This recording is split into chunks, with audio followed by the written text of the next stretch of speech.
ela viu o próprio pai morrer na frente dela. Depois, perdeu tudo. A mãe, o irmão. Fugiu só com a roupa do corpo. Quase sofreu o pior no caminho. Dormiu 3 dias na rua, em São Paulo. E quando achou que alguém ia ajudar, foi traída, espancada, humilhada, derrubada. E mesmo assim, levantou. Essa é a história de Maria do Socorro. A menina da Caatinga que o destino tentou destruir. E não conseguiu.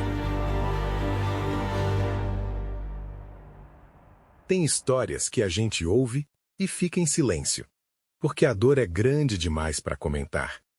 Essa é uma dessas histórias. Fica até o final, porque o que essa mulher construiu depois de tudo que perdeu vai te fazer acreditar de novo. O nome dela é Maria do Socorro, mas todo mundo a chamava só de Socorro. Ela tinha 17 anos na época. Morava no Nordeste do Brasil, em uma região de Caatinga seca e silenciosa. Ela vivia com a família numa terra simples, em uma casa de taipa, sem luxo, sem conforto, mas era deles. O pai se chamava Carlos Antônio, homem de poucas palavras e muito trabalho, honesto até os ossos. A mãe era Maria da Conceição, mulher forte, cheia de fé, que antes de conhecer Carlos Antônio, tinha morado 3 anos em São Paulo, e nunca esqueceu. Minha filha, ela dizia para Socorro, se um dia a vida apertar demais aqui, você vai para São Paulo. Lá é a terra da oportunidade. Socorro ouvia e guardava, sem saber que um dia ia precisar de cada palavra. Socorro era estudiosa. Todo dia acordava cedo. Andava 5 quilômetros a pé até a escola. 5 quilômetros na volta. 10 quilômetros por dia. Debaixo do sol do Nordeste. Sem reclamar. Estava no último ano do colégio. E tinha um sonho. Ser enfermeira. Estudava para isso. De madrugada, à luz de lamparina. Com livros emprestados. Com vontade que nenhuma pobreza conseguia apagar.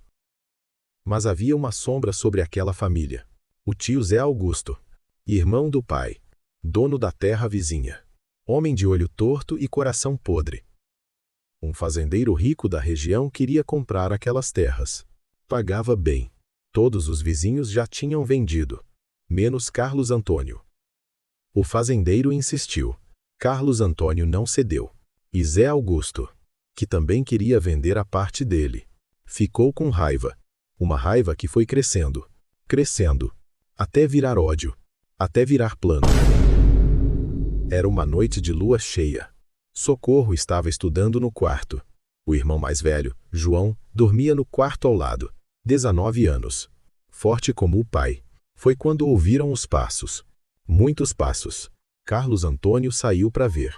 Socorro ouviu vozes. Reconheceu a voz do tio. E ouviu seu pai dizer: Zé Augusto? O que é isso? Socorro congelou. A mãe gritou. João correu para fora. Mais tiros. Socorro ficou paralisada no quarto. O coração na garganta. Os pés que não obedeciam. A porta do quarto abriu. Era o pai. Ferido. Sangue no peito. Mas de pé. Socorro, filha! A voz dele estava fraca. Você precisa ir agora. Vai pela cerca do fundo. Corre até a estrada. Não para. Não olha para trás. Pai, não vou te deixar. Vai, minha filha. Ela foi. Correu pela escuridão. Descalça. Chorando. Sem entender.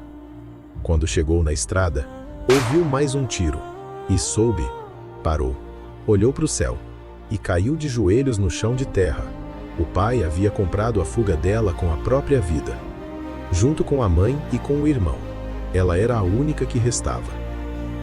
Socorro ficou naquela estrada até o amanhecer, sem saber para onde ir, sem ter para onde voltar. Lembrou da voz da mãe. Se um dia a vida apertar demais, você vai para São Paulo. Levantou. Foi até a cidade mais próxima a pé.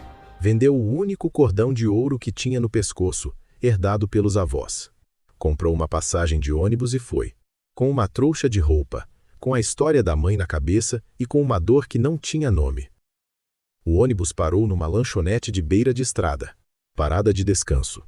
Meia hora. Os passageiros desceram para comer. Socorro desceu também. Mas não tinha dinheiro para nada. Andou um pouco pelo lado de fora, longe do barulho, para ver a paisagem, para respirar. Foi quando ouviu passos atrás dela. 2 homens, olhando para ela de um jeito que ela conhecia. Ei, moça, vem cá. Socorro deu um passo atrás. Eles avançaram. Ela virou e correu. Eles correram atrás. A mata fechou ao redor. Ela correu sem direção, sem pensar, só correr.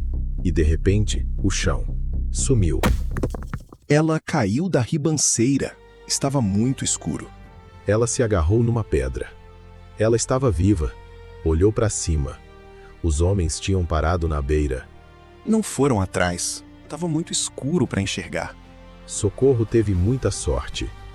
Ficou escondida entre as pedras. Até ouvir o ônibus partir e ficou sozinha no meio do nada, sem saber onde estava. Conseguiu voltar para a estrada e pegou carona com uma família. Ela chegou em São Paulo. A mãe tinha descrito como uma cidade grande, cheia de oportunidade, cheia de gente, mas a mãe não tinha descrito aquilo. As pessoas correndo sem olhar para ninguém. Muito barulho, muita poluição. O cheiro de gasolina e concreto. Olhou para todos os lados. Não conhecia ninguém. Não sabia para onde ir. Não tinha R$1 no bolso. Primeiro dia. Socorro tentou pedir ajuda. As pessoas desviavam. Algumas a olhavam com desconfiança, mas nenhuma parou. Dormiu num banco de praça, abraçada na trouxa de roupa, com um olho sempre aberto, com muito medo. Segundo dia. Encontrou uma torneira. Bebeu água, lavou o rosto. Continuou andando. Pediu comida numa padaria. O dono mandou ela embora. Achou meio pão no lixo. Comeu sem pensar 2 vezes. Terceiro dia. O frio era maior. A fome era maior. O medo era maior. Homens drogados se aproximaram na madrugada. Mexeram com ela. Ela ficou imóvel. Fingiu dormir. Até eles irem embora. Quando amanheceu. Socorro estava no limite. Encostada na parede de um prédio. Joelhos no peito. Olhos fechados. E então? Uma voz. Não era de ninguém ao redor. Você vai morrer aqui. Socorro abriu os olhos. Olhou para a rua vazia. E algo aconteceu dentro dela. Não era desespero. Era fé. Deus está comigo, ela sussurrou. Ele vai me ajudar. Foi nesse momento que uma mulher parou na frente dela. 60 anos. Cabelo branco preso. Olhos que já tinham visto muita coisa, ficou olhando para Socorro por um instante, como se reconhecesse alguém. Você tá há quantos dias na rua? Ela perguntou. Socorro olhou para cima. 3 dias, senhora. De onde você é? Do Nordeste. A mulher ficou em silêncio. Como é seu nome? Meu nome é Socorro, senhora. A mulher fechou os olhos por alguns segundos e depois abriu. E disse, me chamo Maria do Carmo. Tenho uma fábrica de costura aqui perto. Você sabe costurar? Não, mas eu aprendo, minha senhora. Então vem comigo. Socorro soube depois. 2 anos antes. Dona Maria do Carmo tinha perdido uma filha. Do mesmo jeito que Socorro. Morena. Nordestina. Quando viu Socorro naquela calçada, não conseguiu passar reto. Às vezes, o destino usa a dor de uma pessoa para salvar outra. A fábrica de costura era simples, mas era quente, segura. Socorro dormia nos fundos, num quartinho pequeno, mas com cama, com teto, com porta. Acordava cedo. Aprendia rápido. Trabalhava sem reclamar. Dona Maria do Carmo via tudo e gostava do que via. Mas as outras costureiras viram também e não gostaram.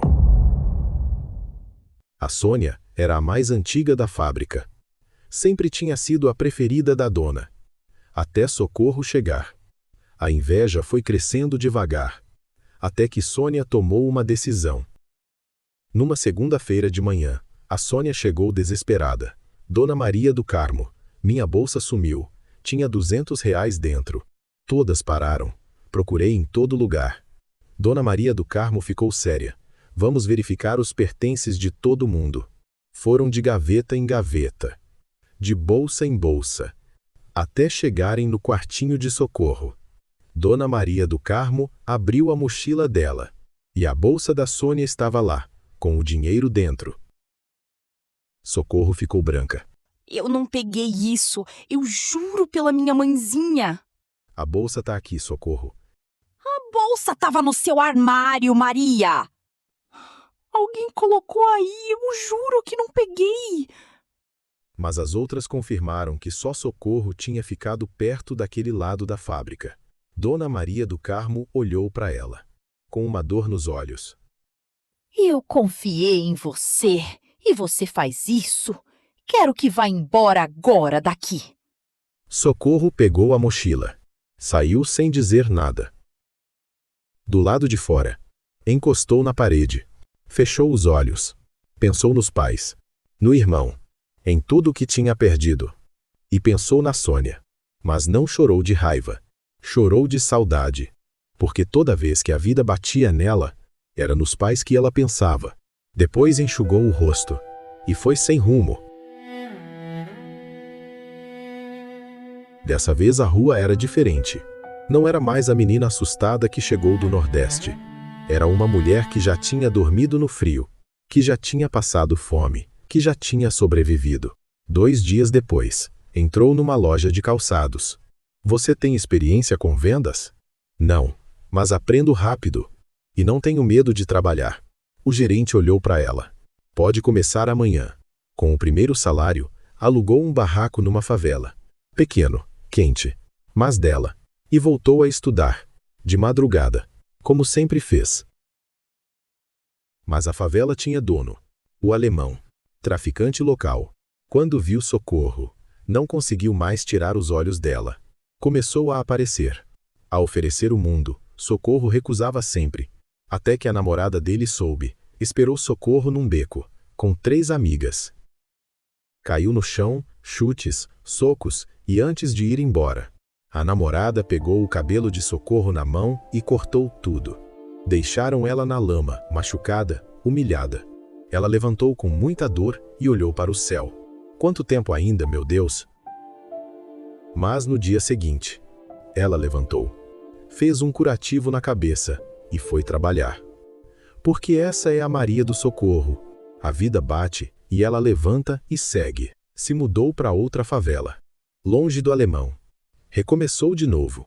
Na loja uma promoção apareceu, de vendedora para caixa. O gerente chamou ela. Socorro, você é a mais dedicada que eu tenho. Quer o cargo? Com um salário maior. Comprou livros novos. Estudou mais. Fez prova para entrar na faculdade. E numa manhã de novembro, foi até a Faculdade Pública de São Paulo. Procurou o nome dela na lista do mural. Maria do Socorro. Estava lá, aprovada, com direito a alojamento. Socorro ficou parada na frente do mural. As pessoas ao redor comemoravam, abraçavam.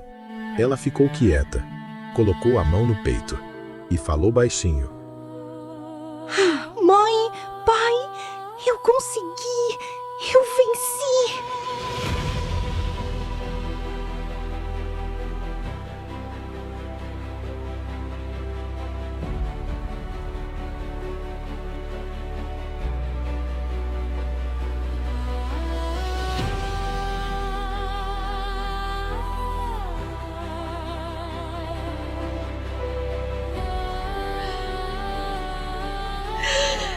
Eu consegui!